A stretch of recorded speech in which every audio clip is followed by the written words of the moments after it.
विकासाबद्दल विचार करा.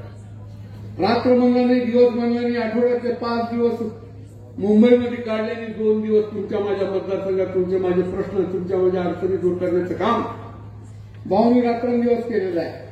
मग कुठलं काम असेल, तुमचे वैयक्तिक असतील, खासगी असतील, सार्वजनिक असतील, हे काम करण्याचं काम. कोणाला पत्र पाहिजे तुम्हाला पत्र घेऊन जा, कोणाला फोन पाहिजे फोन. माझी स्वतःची गरज आहे, कलेक्टर पैसे चालायचे, एसपी पैसे चालायचे, अजून कुठे करायचे.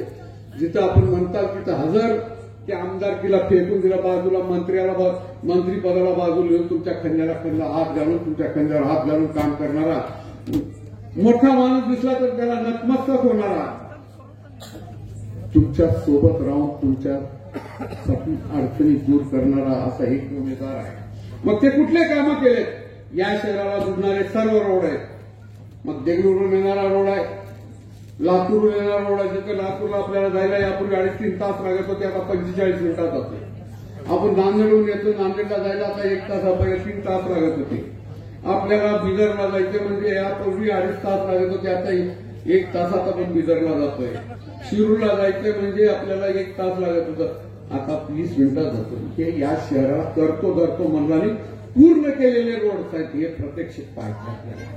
या शहराची दळणवळण अगर चांगली झाली तर या शहराची प्रगती होईल, या लक्ष ठेवून काय मागतात. राहिला तिथं त्याचबरोबर सर्व जाती धर्माला, सर्व पक्षाला, सर्व संघटनेला सोबत घेऊन, कुठल्या जातीचाच, कुठल्या धर्माचाच कुठला विचार न करता प्रत्येकाला सन्मान देऊन प्रत्येकाच्या अडचणी दूर करण्याचं काम या माणसांनी रात्रंदिवस केलेलं आहे. मग ते कुठलं काम आहे, तुमचं सामाजिक असेल, वैचारिक असेल, या शैक्षणिक असेल, या सांस्कृतिक असेल, ते काम करण्याचं कमान या माणसाने केलं. अध्यात्मात बरोबर जुडलेलं आहे. नुसतं आखड नाही, अभिमान नाही ना, स्वाभिमान नाही या माणसामध्ये. रात्रंदिवस प्रत्येक महिन्यामध्ये एखाद्या कुठल्या ना कुठल्या देवाच्या दर्शनाला जातो, तिथं नतमस्तक होते. मग तिरुपती असेल, शिर्डी असेल, नाशिक असेल, अजमेर असेल, रात्रंदिवस प्रत्येक समाजाचं दर्शन घ्यायचं म्हणून नाही, तर एक आध्यात्मिक विचार आहे. त्या माणसाची पुण्य आहे, त्याच्या आईवडिलाची पुण्य आहे. या माणसाला असं घडवलेलं आहे. प्रत्येक संताबरोबर त्याचे संबंध आहेत, प्रत्येक अध्यात्मामध्ये, प्रत्येक देवाबरोबर श्रद्धा असलेला माणूस आहे. सांगत असताना याच्यासाठी स्वाभिमान वाटतंय. नेतृत्व कसं असावं, नेतृत्व असलं असावं, तुम्हाला मला स्वाभिमान वाटावा असा नेतृत्व आहे. लोकांचं लग्न असेल हजर आहे, लोकांचा पाळणा हजर आहे, लोकांचा साखरपुडा हजर आहे, लोकांच्या इथं माती झाली त्याच्या मातीला हजर आहे, लोकांचा वाढदिवस आहे, तुमच्या सुखादुखात येणारा, रात्रंदिवस सर्वाला आपलं वाटणारा ना आपल्याबरोबर राहणारा असा एक उमेदवार इथं आहे. दुसरा 10 वर्ष काम केलं, 10 वर्षात 10 कामं केलेली, तसा उमेदवार विरोधात आहे. त्याच्यासोबत राहायचं का याच्यासोबत करणार आहे? ज्या माणसांनी या गावामध्ये सुरुवात झाली तिथल्या वीरशैव धर्माची, वीरशैव लिंगा धर्माचं, तिथं लिंगाचं नुसतं धरतो म्हणला नाही. 8 कोटी रुपये त्या माणसांनी त्या लिंगागवनासाठी दिले. त्याच्या पुढे आलो आपण की बस स्टँडसाठी 20 कोटी रुपये दिले. त्याच्या पुढे आलो एक पंचायत समितीची एक 4 रूमची बिल्डिंग होती, त्याला 40 रूम केलं, 4 मजली केले. त्याच्या पुढे जर आलो तशी तिथे 4 रूम होते, 5 रूम होते, तिथं आज 2 मजली बिल्डिंग म्हणून 20 रूम होते. त्याच्या पुढे आलं तर 10 जागी 10 ऑफिस या शहरामध्ये होते. माझ्या मतदाराला कुठलीही अडचण होऊन 10 जागी जावं लागले म्हणून एकच बिल्डिंग, प्रशासकीय बिल्डिंग केलं. त्या बिल्डिंगमध्ये सर्व प्रश्न सर्वांचे सुट्टीत असले याचा विचार करून त्या माणसाने केले. त्याच्या पुढे आलो छत्रपती शिवाजी महाराजांचं सभागृह तयार केले. त्याच्या पुढे परत या तुम्ही दवाखान्याची एक अशी सुसज्ज अशी बिल्डिंग केली, तिथं 36 डॉक्टरची तुमच्या माझ्या आरोग्याची व्यवस्था होऊन त्या आरोग्यासाठी ट्रॉमा केअर सेंटर उभा केलं. नुसतं केलंच नाही, आता वगैरे भविष्यात कोविड येऊ नये, भविष्यात येऊ नये. आलं तर त्याची ऑक्सिजनला जी अडचण होती, ताप होती, त्रास होता, ते भविष्यात आला तर कोणाच्या दारात जाऊन थांबायची पाळी घेऊन म्हणून 1 सोडून 2 ऑक्सिजन प्लांट तयार केलेले. सांगत असताना स्वाभिमान वाटला पाहिजे, अभिमान वाटला पाहिजे. आपल्या प्रतिनिधी बघा ते त्याच्या सोबत जर काही पुढे गेलंय. यात लातूरला एसपीचं ऑफिस नाही, तसं पोलीसचं ऑफिस केलेलं आहे. डीएसपीचं ऑफिस, लातूर जिल्ह्यात एसपीचं ऑफिस नाही, तसं ऑफिस केलंय. पुढे आला तुमच्या इथं ह्या रोडनं सरळ गेल्यावर सुसज्ज असं 2 मजली रेस्ट हाऊस केलं. त्या करत असताना त्या माणसांनी एका जातीचा, एका धर्माचा, एका बुद्धविहारासाठी बुद्धविहार बांधलाय. त्या धनगर समाजासाठी धनगर विहार बांधलाय. धनगर समाजासाठी अहिल्याबाई होळकरची पूर्णाकृती पुतळा बांधणे त्याच्याच पुढे जाऊन त्यांच्यासाठी सभागृह केलं. सांगत असताना हे एकच धरणी मार्कंड समाजासाठी 14 कोटीचा त्याच पुढे जाऊन मुस्लिम समाजाची शादीखाना, नुसतं शादीखानाच केला नाही, मुस्लिम समाजासाठी त्यांच्या स्मशानभूमीसाठी जागा द्यायची, वजू करण्यासाठी प्रत्येक त्यांच्या धर्माने वजू केल्याशिवाय प्रत्येक मस्जिदमध्ये वजूची व्यवस्था करणं, ह्या सर्व कामं करत असताना या शहराचा सर्वांगीण विकास, या शहरात जे आज आपण पाणी पितोय ती योजना आपण आपल्या काळामध्ये आपण पूर्ण केली होती. याच्या अटल अमृत योजनेमुळे या भारत सरकारमुळे झाली होती योजना ती मंजूर. इथं भाजपचं सरकार होतं ते वरील भाजपचं सरकार होतं त्या योजनेमुळे ती योजना मंजूर झाली होती. कधी पूर्वी हा थापाड्या आमदार सुधाकर भालेराव म्हणतो की मी आणलोय, त्या योजना कुठं झाली, केव्हा झाली, कशी झाली, त्याची कशी मंजुरी मिळाली त्या एकालाही पत्ता नव्हता. त्या अटल अमृत योजनेमुळे काही अटी आणि शर्ती घातल्या होत्या 22 अटीवरती, ते पूर्ण केल्यावर ती योजना मंजूर झाली. मंजूरच झाली नाही, त्याची पाईपलाईन झाली, टाकी झाली, टेंडर झालं. त्याच्यानंतरची जी विहीर करायची होती त्या विहिरीसाठी सरकारचे लोक अडवत होते. त्यावेळेस भाऊनी असा निर्णय घेतला, त्या लोकांना बोलवलं, त्यांची मिटिंग घेतली. पत्ता पाटील भोसले यांनी, पत्ता पाटील चिखलीकर त्यांनी अडवलं होतं. त्यांनी भाऊनी त्यांना पहाटे 3 वाजता 4 वाजता 5 वाजता बैठक बोलून तिथल्या कलेक्टरला इथल्या कलेक्टरला बोलवून निर्णय घेतल्यानंतर ती विहीर झाली. म्हणून आपण आज पाणी पितोय. त्याच्या मागे राहिले रोड, तुमच्या पुढचा रोड आहे ते आज भाजपच्या काळात आलेला आहे, पण त्याला आणण्यासाठी एक नाही 53 चॅप्टरला आपण केलेले आहे. या शहरात 40 किलोमीटर रोड करून घेतलेला आहे. त्याच काळात त्याला माहिती सुद्धा नाही. नगरपालिकांमध्ये कामं करून घेतलंय. हे पुढचा जो रोड आहे, असे बरेच रोड आहे, रेल्वेपट्टीपाशी रोड आहे, त्या गावात जाणार आहे, प्रमुख रस्ते आहेत ते केले. हे सर्वांगीण विकास करत असताना आपण त्या आमदारांनी कधी त्या नगरपालिकेत लक्ष दिलं नाही, नगरपालिका आला नाही आणि त्यानं म्हणतो की हे सर्व मी केलंय. असा थाप मारणार थापाड्या एकीकडे बसलाय. तुमचा माझा चारित्र्यवान असा आमदार, ज्याला कुठलंच व्यसन नाही, ना दारू पिकणी, सिगरेट वगैरे, तंबाखू कापणी, कुठलंच नाही. त्याला बायको बी एकच आहे, त्यानं 2 बायका पण लिहून घेतल्या, अफिडेव्हिट करून दिलं. मी त्याला विरोधात बोलणार नाही, बाहेर किती बायका तेही म्हणणार नाही, पण सध्या मला 2 बायका म्हणून अफिडेव्हिट करून दिलं. म्हणून काही एकच पत्नी असलेला असा पती आहे. अशा चारित्र्यवान माणसाला तुम्हाला अभिमान वाटला पाहिजे, तुम्हाला मला स्वाभिमान वाटला पाहिजे. असा लोकप्रतिनिधी माझा आहे. त्या उमेदवाराच्या सोबत राहून त्याला मतदान करायचंय. तशा थाप मारणाऱ्या या पार्टीला धोका देऊन या पार्टीबरोबर राहून आता मी दरवेळेस म्हणतो आणणारा विरोध करून आणणारा पंचायतला, ग्रामपंचायतला निवडून येणारा नव्हता तो. त्यांनी आणून काय केलं ते मातीमध्ये लावलं नाही, रोपटं लावलं नाही, आईचं आणून सिमेंट रोडवर कुंड ठेवून लावलं की आलं कसं निघून गेलं. म्हणून म्हणतो तो मी आंदोलन तुम्ही पाप केलं.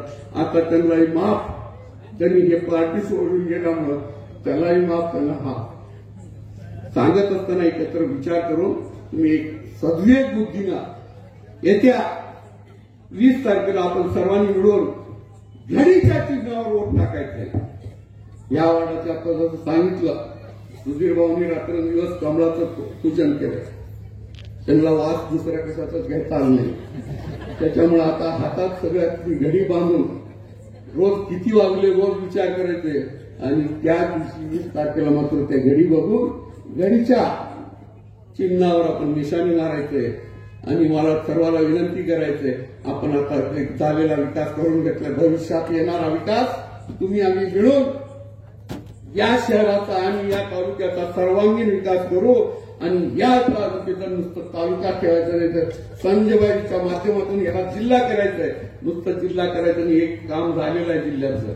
आता जिथं कुठं 55 नंबर दिसल आरटीओचं जे जिल्ह्याला आवश्यक आहे ते आज 55 आरटीओ ऑफिस सुरू झालंय. जेव्हा केव्हा तुम्ही आता जिथं 55 गाडी नंबर दिसल तिथं आठवण कोणाची येईल त्या 55 नंबर पुढे बंद संजयभाऊ मनसुरे दिसले जातील या पूर्व भविष्याच्या काळामध्ये. आपण राहू न राहू पण ज्या दिवशी जगत आपण राहणार नाही, बंधूंचे बाबू राहतील नव्हती, पण येणाऱ्या काळामध्ये ज्याचं तिथे या शहराचा 55 नंबर दिसल तर तिथं संजय भाऊ त्या 55च्या पुढे दिसतील आणि त्याच्यानंतरचे नंबर दिसतील. असा सर्वांगीण विकास करणारा, येणाऱ्या काळामध्ये या तालुक्याला जिल्हा करणारा तुमचा माझा लोकप्रतिनिधी, तुम्हाला मला स्वाभिमान वाटावा असा लोकप्रतिनिधी आहे. तर मला विनंती आहे की आपण सर्वजण मिळून येत्या 20 तारखेला बहुमतानं विजयी करायचं आहे. निवडून तर 100% येणार आहे, पण आपण लाखोच्या मतांनी त्यांना निवडून आणायचं आहे. एवढंच या प्रसंगी बोलून माझे राजा घेतो. जय हिंद, जय महाराज. धन्यवाद. स्वप्न या गेल्या पाहिजे म्हणून सुधीर भोसले असतील, आपले बाकीचे असतील, आमचे भारतीय जनता बसवलास पारखंडे असतील, आम्ही त्यांच्या बाजूला नव्हतो आणि आम्ही सारखं भाषण करावं की या माणसाला निवडून देऊ नका म्हणून. आणि ह्या माणसाला निवडून देऊन काय म्हणा, मला निवडून द्या, मी 10 कोटीचं बांधतो, मी 12 कोटीचं बांधतो, मी 15 कोटीचं बांधतो. आम्ही म्हणावं सर्कल आहे का 5 लाखाच्या पुढचं आम्हाला काहीच माहित नव्हतं. ते निवडून आले, ते बांधायला सुरू केल्यानंतर कळालं की वा हे माणूस चांगला आहे. मग चांगला आहे पण ह्याचा पक्ष बरोबर नाही म्हणलो आम्ही जावं त्याच्या सभेला, माणूस चांगला आहे पण याचा पक्ष बरोबर नाही. आणि म्हणून मी एक उदाहरण दिलं तोंडाच्या सभेमध्ये, महिलाला साडी 2 मिनिटात पसंत पडते पण झंपर हुडकायला 1 घंटा लागतो का मॅचिंग नाही म्हणतात. ते दुकानदार बी परेशान होते, आता कुठली मॅचिंग आणू तुम्हाला. तर तसं मी संजय बनसोडेला म्हणा, तुम्ही चांगले पण तुमचा पक्षाची मॅचिंग नाही बरोबर. आणि मग जेव्हा अजितदादाला कळालं की आपण चुकीच्या मार्गावर आपली मॅचिंग जमायचं असलं तर मोदी साहेबांकडे जावं लागते, मग आपली मॅचिंग जमली त्यांची आमच्या. आणि आत्ता बसवराज बांबदीने काय म्हणले, ते उलट झाले म्हणले.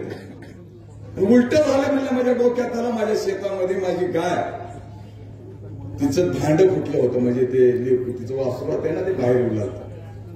आणि मग इथल्या जनावरांच्या डॉक्टरकडे आलो, पीरपाशाहून डॉक्टर होते मुस्लिम समाजाचे. त्याला रात्री 12 वाजता घेऊन गेलो, त्या बिचाऱ्यानं 12 वाजता आला, सगळं तिला टाके घातला, जवळपास रात्रभर जागरण करून माझ्या गाईला वाचविला. आणि दुसरा एक डॉक्टर होता माणसाचा, त्या माणसाला डॉक्टरला पिऊन फुल राहायचा कवा बी ते दारू पिऊन, आणि चांगल्या माणसाला खराब करून टाकलं, त्याला इंजेक्शन दिलं, त्याचा हात सुजून पाहून झाला. आणि म्हणून मी म्हणलो मला डॉक्टर हे जनावराचं तर हे पाहिजे होतं माणसाकडं, आणि जे माणसाचं होतं ते पाहिजे होतं जनावराकडं. तसं सुधीर भोसले आपला संजय बनसोडे साहेब पाहिजे होते भाजपकड, आणि आपलं भाजपा पाहिजे होते तिकडे योग्य ठिकाणी गेले, ज्याची त्याची जागा आता सेटल झाली.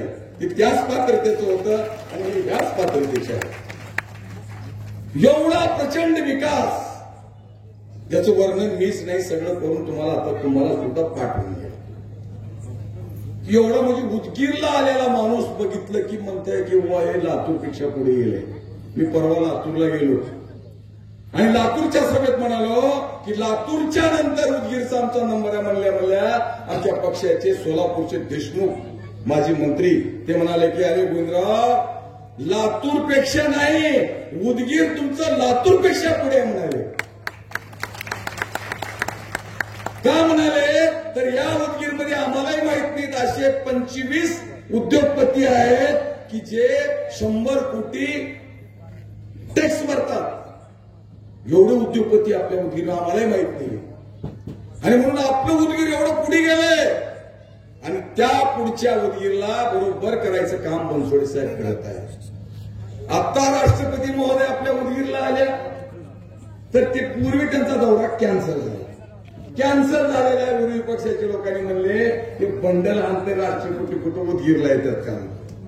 त्याच्यानंतर 15 दिवसाला राष्ट्रपती आल्या, ते पावसामुळे दौरा रद्द झाला आल्या.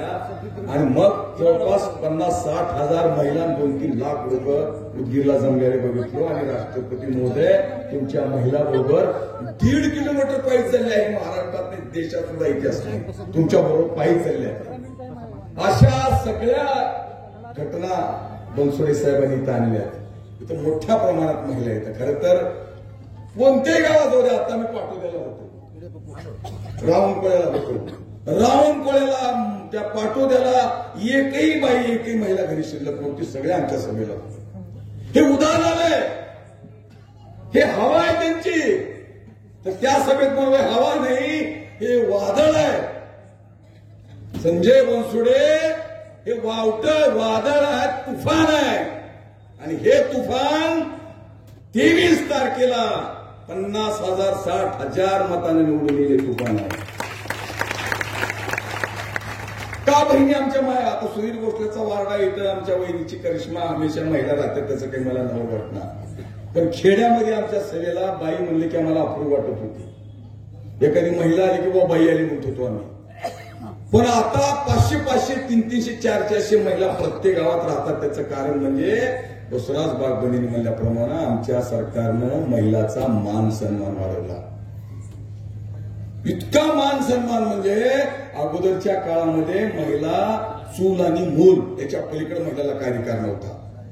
पण आमच्या सरकारनं तुमचा मान सन्मान वाढवलं आणि आता 1,500 रुपये तुमच्या खात्यामध्ये पडले. आता मला सांगा, तुमचे नवरे कुणाचे चांगले कुणाचे मी त्याचे वर्णन करत नाही, पण कोणी 10 रुपये सुद्धा तुम्हाला देत नव्हते नवऱ्याला मागे. बस तुला काय कळते मला आमच्या खेड्यात. तर बरं, आता तुमच्या शहरातलं कसं आहे मला माहिती.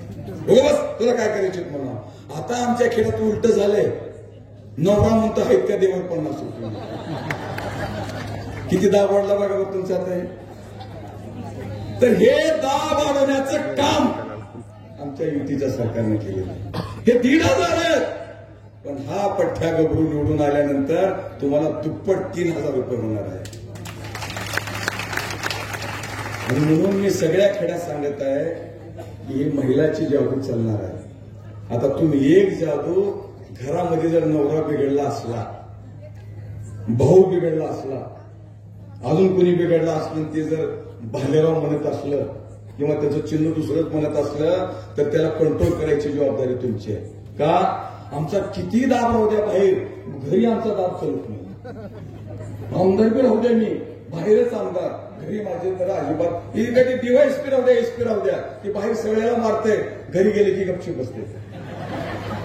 एवढा दाब तुम्ही. आता तर तुम्ही बहिणी इतक्या मोठ्या झाला की तुमचं सगळं चालतंय. आणि म्हणून मी एका आता सगळं उदाहरण सांगितलं आणि खरंच उदाहरण आहे. बायको सोबत संबंध चांगले ठेवा म्हणून मला ऐका. म्हणून संबंध आमचे काय खराब आहेत का. अरे चांगलं बरोबर जावं, तिला तिची तारीफ करत जावा. पण मी घरी गेलो, दरवेळेस आम्ही उशिरा 12 वाजता 2 वाजता. आता संजय बनसोडे साहेबाची बायको आणि त्यांची भेट 3 वाजता होत्या पाठ. तिने झोपल्यावर हे जाऊन झोपत्या आणि तिने उठायच्या आधी हे निघून येतात. मग मी माझ्या बायकोकडे गेलो. आता चांगलं बोलावून घरी गेलो, खटखट वाजलो. बायकोने दरवाजा काढली. मी म्हणलो वा काय साडी तुझी सुंदर आहे म्हणलो मी. तिने माझ्याकडे बघितली, यामध्ये काय तापा बुवा म्हणलो. कपडे काढलो, बसा जेवायला. टाकली पाठपीठ, ताट वाढून आणली. आता मला बायकोला खुश करायचं होतं पण तारीफ केलं. माय काय भाजी झाली, पहिला घास घेतलो, भाजी भयंकर चांगली झाली. मग तिचा काही प्रतिसाद दिसला नाही वहिनी. हिला ऐकू गेली काही वाटलं नाही. पुन्हा म्हणलो काय भाजी सुंदर झाली, तरी बी काही म्हणणार गेली. मी जो मला भाजी होत राहते हो म्हणलो. उचलली ताट दिली फेकून आणि माझ्याकडे असं डोळे केली. 25 वर्ष झालं आपलं लग्न होऊन, अजून तुम्ही माझ्या भाजीची तारीफ केली आणि आज शेजाऱ्याच्या बाईची भाजी आणली होती.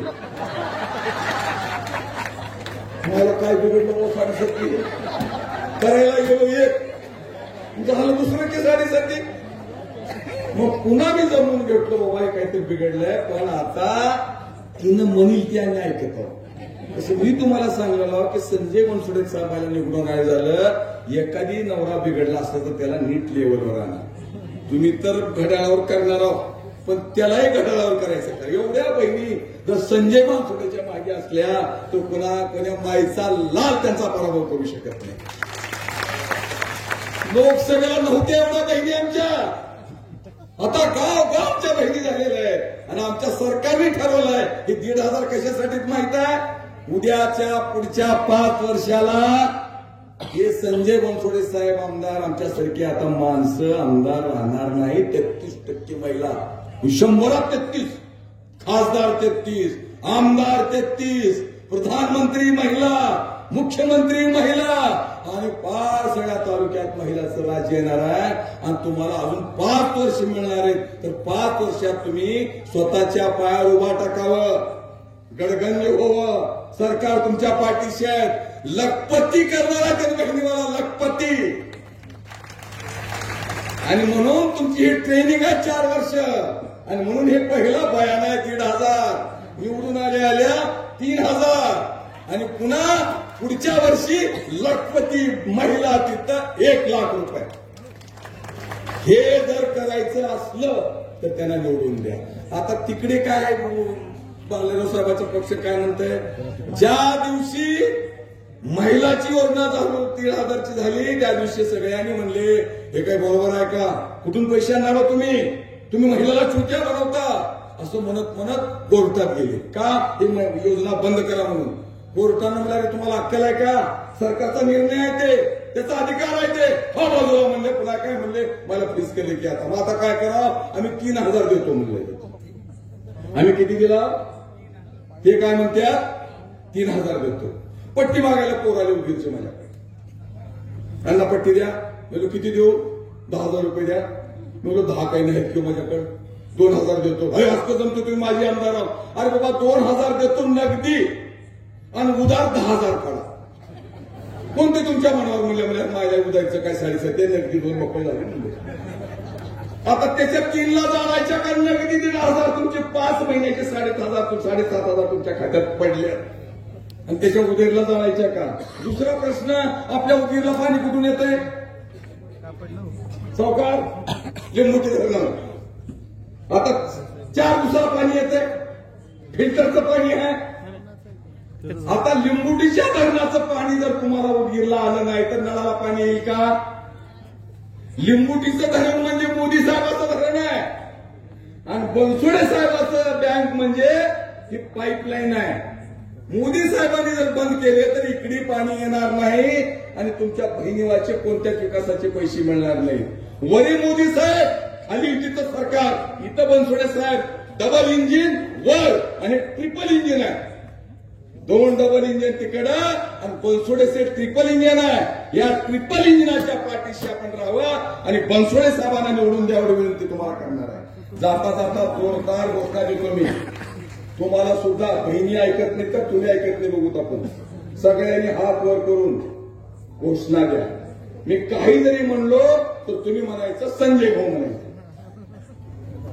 बोल साथियो, बोला की तुम्हाला मिळाले कधी तुम्हाला नको का. तुम्हाला काही म्हाताऱ्या उठल्या आम्हाला 75 वर्षाच्या पुढच्या म्हाताऱ्या पण होत्या ते, पण एसटीचं फुकट मिळवून 75 वय केले, पुन्हा फिसकलं म्हणले ते, तर ते नाराज होते आम्हाला ह्या करून काही दिली त्याला आम्ही खुशी आहो का. आणि म्हणून बोल साथियो और जोर से म्हणा की बोल साथियो, जोर जोर से और जोर से दाएं से बोल. मेरे प्यारी बहनियों, दाएं से बोल, जोर से बोल और जोर से, जोर जोर से. संजय भाऊ, मुसलमानाचा भाऊ, हिंदूचा भाऊ, दलिताचा भाऊ, व्यापाऱ्याचा भाऊ, हमालाचा भाऊ, गुरुजीचा भाऊ, लाडक्या बहिणीचा भाऊ, माझ्या माईचा भाऊ, माझ्या बापाचा भाऊ, सगळ्याचा भाऊ, सगळ्याचा भाऊ, संजय भाऊ, संजय भाऊ. भारत माता की. शेवटची घोषणा, आपली मते कोणाला म्हणलं, घड्याळाच्या चिन्हाला. आपली मते कोणाला, आपली मते कोणाला. जय हिंद, जय भारत. धन्यवाद अण्णा. वातावरणाची चांगली निर्मिती या ठिकाणी झालेली आहे. आपल्या सगळ्यांच्या अंगातला आळस निघून गेलेला आहे. भाऊ, एक 8-10 दिवसापूर्वी माझी उषाताईंसोबत भेट झाली होती. मी उषाताईंना बोललो, ताई तुमचं तर तिकीट कटलंय, आता एक विनंती आहे, संजय भाऊचा प्रचार करा. त्यावेळेस त्या काँग्रेसमध्ये होत्या, तर त्या बोलल्या, हसल्या थोडा. एवढंच त्या ठिकाणी घडलं आणि आज साक्षात आपल्या सोबत आहेत. त्यांचं जोरदार टाळ्या वाजून सर्वांनी स्वागत करायचं.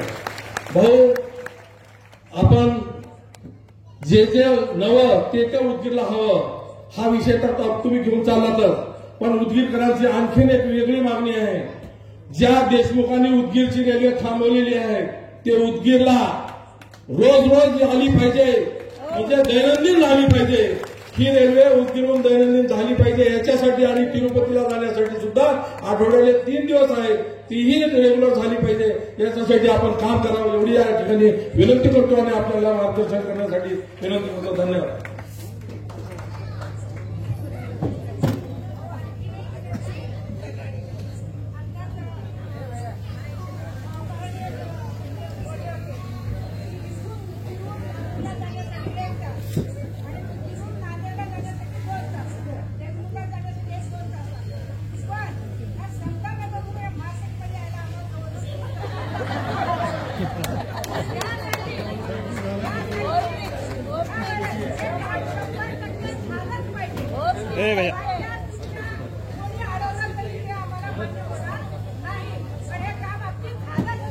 बघा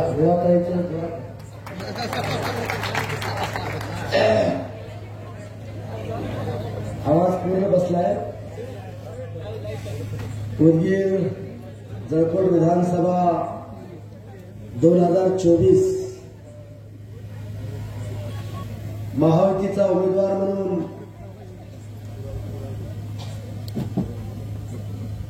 आपल्या वार्डामध्ये आपल्या सगळ्यांचे आशीर्वाद घ्यावे, आपल्याशी संवाद करावा या हेतूला आज भव्य दिव्य अशी प्रचार सभा या ठिकाणी आयोजित केली. त्या प्रचार सभेला उपस्थित सगळीकडे चालू ठेवला तुम्ही जरा एक स्टेजवरील दुसरे धरा कुठले तर आम्हाला पण घ्यावं लागेल का? ज्यांनी मला रात्रीचा दिवस करून निवडून आणण्याकरता प्रयत्न करतायत ते सर्व मान्यवर, ज्यांच्या आशीर्वादानं मोठ्या मताधिक्याने मी निवडून येणार आहे ते सर्व माझे बहादर मतदार, माझे बंधू, माझे वरिष्ठ, माझे तरुण मित्र आणि माझ्या सगळ्या माझ्या बहिणी. मी लाडक्या बोलणार नाही, सगळ्या लाडक्या सगळ्याच बहिणी, सगळ्या माझ्या बहिणी. तर एवढ्या मोठ्या संख्येनं तीही या वार्डात उपस्थित राहिल्यात आदरणीय वहिनीसाहेब, सगळ्यांचे मनापासून अंतःकरणापासून लाख लाख या ठिकाणी आभार मानतो. ही जी सभा या ठिकाणी आयोजित केली त्या सभेचे मी पहिल्यांदा संयोजकाचे या ठिकाणी मी आभार मानतो. त्याच्यामध्ये उत्तरताई कलबुर्गेताई असतील, आम्हा सगळ्यांचे मार्गदर्शक आदरणीय सुधीर भोसले साहेब असतील, आदरणीय आनंदताई चिमेगावताई, संदीप देशमुखजी, आदरणीय आमचे मित्र साईनाथ चिमेगाव साहेब, सुनील कलबुर्गे, पप्पू भोसले, भागवत धोंडगे, लालू वाडेकर आणि सर्व महायुतीचे पदाधिकारी.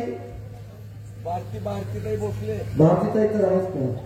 भारतीताई भोसले, सगळ्यांचेच मी सर्वांचे मनापासून पहिल्यांदा एवढी सुंदर आणि एवढी सुनियोजित सभा या ठिकाणी आयोजित केली, मनापासून अंतःकरणापासून पहिल्यांदा तुमचे आभार व्यक्त करतो. अनेकांचे भाषण ऐकलात, मला फक्त आता 20 मिनिट राहिले. 2019ला तुमच्या सर्वांच्या आशीर्वादानं एक सर्वसामान्य कार्यकर्ता या भागाचा आमदार होण्याची संधी तुम्ही या ठिकाणी मला प्राप्त करून दिली आणि तुमच्या मतामध्ये एवढी पवित्रता होती, तुमच्या मतामध्ये एवढी शक्ती होती की पहिल्यांदाच आमदार झाल्या मला राज्यमंत्रीपदाची संधी त्या ठिकाणी भेटली आणि आता महायुतीमध्ये कॅबिनेट मंत्रीपदाची त्या ठिकाणी संधी भेटली आणि या मंत्रिपदाच्या कार्यकाळामध्ये मी कशा पद्धतीने उदगीर विधानसभा मतदारसंघामध्ये मी काम केलं तुम्ही उघड्या डोळ्याने त्या ठिकाणी पाहिलेलं आहे. आता विकासाच्या बाबतीमध्ये माझ्यापेक्षा चांगलं तुम्ही सांगता. आता माझी इथं साक्षी कुठे गेली, ती माझी लेख आता बोलली, एवढे सुंदर बोलली की आपलं शहर एखाद्या मेट्रो शहर सारखं असलं आहे असं ती सांगत होती.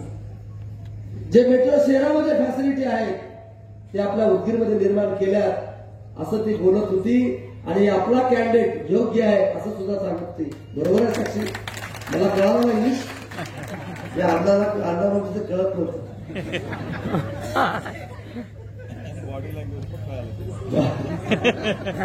आणि म्हणून माझ्या मायबाप जनतेला आणि माझ्या बहिणीला मला सांगायचंय, जे जे आमदार मंत्री म्हणून मला जे कामं करायची होती, मोठे मोठे कामं, ती सगळी कामं मी माझ्या मतदारसंघामध्ये मी करून दाखवली.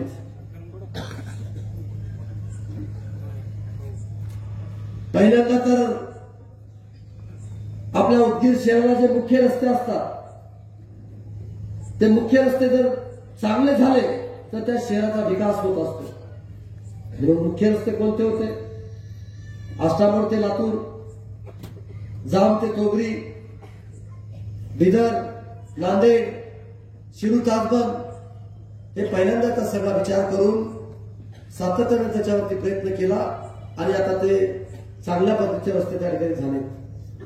आता नळेगावचा जर ब्रिज झाला तर 40 मिनिटांमध्ये आपण लातूरला जातो, 1 तासामध्ये बिदरला जातो, 1 तासामध्ये नांदेडला जातो, 20 मिनिटांमध्ये शिरू ताजबंदला जातो. आणि आदरणीय ताईने जी मला प्रश्न केला, ताई आज माझ्या बहिणीवाला माझ्या भावाला सगळ्यात त्रास जर कुठला होता असेल उदगीर शहरामध्ये तर तो ट्रॅफिकचा होता. ते कशामुळे होते ताई? की आपण रिंग रोड केला पण तो अर्धवट रिंग रोड झाला होता. आणि म्हणून हे तर काय लगेच चालू होईल, ट्रॅफिकने बाहेर जाईल, पण हे पण इथला मार्केटचा ब्रिज तुम्हाला 1 वर्षाच्या आत मी करून दिल्याशिवाय राहणार नाही. हाही शब्द मी आता तालुक्यावर बोलणार नाही, मी फक्त शहराचं बोलतो. आता आज पाणी पुरवठ्याची योजना पूर्ण झाली. त्या योजनेमध्ये बागवते साहेब असतील, निटोरे साहेब असतील, मनोज खुदाने साहेब कुठे गेले? त्या सगळ्यांनी खूप सहकार्य त्या ठिकाणी केले. अनेक वर्षापूर्वी ती योजना मंजूर झाली होती, पण पुढे ना पुढे कारणानं अडचण येत होत्या. योगायोगानं बघा ना, म्हणजे ज्या तुम्हाला सुविधा पाहिजे होत्या, रस्ते पाहिजे होते, सार्वजनिक बांधकाम खात्याचा राज्यमंत्री झालो, पाणी पाहिजे होतं तर पाणी पुरवठ्याचा राज्यमंत्री झालो, इन्व्हायरमेंट तुम्हाला पाहिजे तर झाडं लावा, झाडं जगवा, त्या पर्यावरण खात्याचा मी मंत्री झालो. म्हणजे जे जे तुम्हाला पाहिजे होतं त्याच खात्याचा मी मंत्री झालो. आणि म्हणून मी तिथं खूप काम केलं. आज पाणी आपल्या उदगीर शहराला जे 15-20 दिवसाला मिळत होतं आणि बनशेळकीचा जर डॅम कधी दुष्काळ पडला तर पाणी त्या ठिकाणी मिळत नव्हतं. आता कायमस्वरूपी शहराचा पाण्याचा प्रश्न त्या ठिकाणी सोडवला, पाण्याचा प्रश्न सुटला. आता सगळ्यात महत्वाचं म्हणजे जसं पुणे मुंबईला साक्षी जशी म्हणाली की तसं आपल्याला करण्यासाठी अंडरग्राऊंड ड्रेनेज करायचं. आणि मी तो संकल्प केला, ती योजना मी मंजूर केली. 400 कोटीची ती योजना आहे. पहिला हप्ता 150 कोटीचा त्याकडे आला, त्याचं टेंडर त्या ठिकाणी झालं, त्याचं भूमिपूजन आपण त्या ठिकाणी केलं. सगळं शहर पूर्णपणे आपल्याला अंडरग्राऊंड करायचं. एकही मच्छर किंवा एकही घाम आपल्या उदगीर शहरामध्ये दिसता कामा नये याची व्यवस्था आपण त्या ठिकाणी केली पाहिजे. म्हणून आपण अंडरग्राऊंडची योजना आपण मंजूर केली. ते पूर्ण झाली की आदरणीय सावकारांनी ज्यावेळेस त्यांच्या कार्यकाळामध्ये अतिशय चांगल्या पद्धतीचे रस्ते त्या ठिकाणी केले होते, पण पाणी पुरवठा योजनेमुळे ते उखडले गेले. आता अंडरग्राऊंड ड्रेनेजमुळे सुद्धा ते उखडणार आहे. आणि ते एकदा पूर्ण योजना झाली की आपण जेवढे पैसे लागतील, 1100 कोटी लावून द्या, 1200 कोटी रुपये लावून द्या, जेवढे पैसे लागतील तेवढे रस्ते चकचकीत आणि सुंदर करण्याचं काम भविष्यकाळामध्ये आपल्याला त्या ठिकाणी करायचं. आणि मी ते तुम्हाला करून दाखवणार. अशा अनेक गोष्टी आपल्याला त्या ठिकाणी कराव्या लागणार आहेत. आदरणीय सर्व नेत्यांनी सांगितलं, उदगीर जिल्हा निर्मितीसाठी जे जे काही इन्फ्रास्ट्रक्चर लागतं ते सगळं आपण उभा करून ठेवले. एक जिल्हा करायचा म्हणला की त्याला 1100 ते 1200 कोटी रुपये फक्त लागतात. फक्त 1100 ते 1200 कोटी. आपल्या मतदारसंघामध्ये आकडेवारी बघा, गावची बेरीज आणि गल्लीतली म्हणजे वार्डातली बेरीज सोडून द्या, हे सगळे सोडून बेरीज 6 ते 6,500 कोटी रुपये आपल्या मतदारसंघामध्ये आपण त्या ठिकाणी आणले. आणि म्हणजे आता 1100-1200 कोटी आपल्याला लागणार नाही. आता महाराष्ट्रामध्ये 22 जिल्हे प्रस्तावित आहेत. त्या 22 जिल्ह्यामध्ये जर मेरिट जर काढलं सावंत भाऊ, तर सगळ्यात मेरिट कुठलं येणार आहे, तर आपल्या उदगीरचं त्या ठिकाणी येणार आहे. आणि म्हणून महाराष्ट्रामध्ये देशामध्ये छोटे छोटे राज्य ज्यावेळेस होती आणि महाराष्ट्रामध्ये ज्यावेळेस जिल्हा निर्मितीचा विषय येईल त्यावेळेस पहिल्यांदा मेरिटवर कुठला असेल तर आपला उदगीर त्या ठिकाणी होणार आहे. आणि म्हणजे तुम्हाला माझ्या बहिणीवाला आणि माझ्या भावाला आणि माझ्या जनतेला मी शब्द देतो